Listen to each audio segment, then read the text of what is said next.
كريستال. السلام عليكم. السلام عليكم.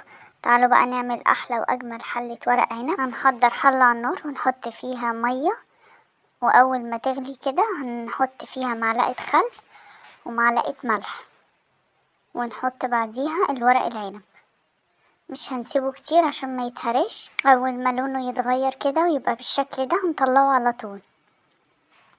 وفي نفس الحلة هنحط العيدان بتاعت ورق العنب عشان نحطها في الحلة من تحت ونرص عليها ورق العنب. طبعا كلنا بنحب ورق العنب.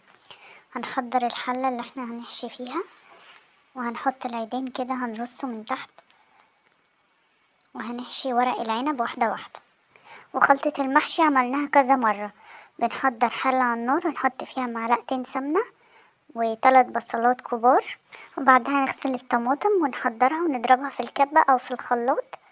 وبعد ما البصل يدبل كده على النار نروح حاطين الصلصة ونسيبها 5 دقايق على النار، وبعد كده نطفيها. وبعد كده نغسل الخضرة كويس جدا ونقطعها ونحطها على الصلصة والبصل، ونجيب الرز ونغسله كويس جدا ونصفيه ونحطه على الخلطة اللي احنا عملناها.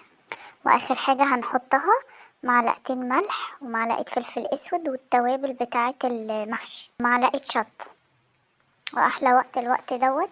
ورق العنب جميل ولسه نازل، وممكن تخزنوه بكمية كبيرة في الفريزر. هنلف الكمية كلها بالشكل ده. ياريت بقى تكتبولي في الكومنتات بتعملوه بالطريقة دي ولا بطريقة تانية. وما ننساش نصلي على النبي، اللهم صل وسلم وبارك على سيدنا محمد وعلى آله وصحبه أجمعين. وانتي بتلفي ورق العنب خلي الظهر الخشن هو اللي عليه الحشو، والظهر الناعم هو اللي في الخارج. وما تحطوش رز كتير او الحشو كتير، وما تخلوش الرز زي الكورة كده.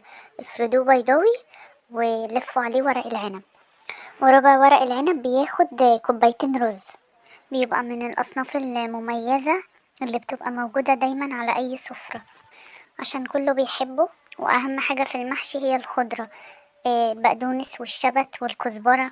ولو خايفة يفك منك والرز يطلع برا واحنا بنسويه بنحط طبق عليه من فوق. بعد ما نحط الشوربة بنحط الطبق وبعدين بنحط غطا الحلة، وهنخلص الكمية كلها بالشكل ده. واهم حاجة ما نحطش رز كتير.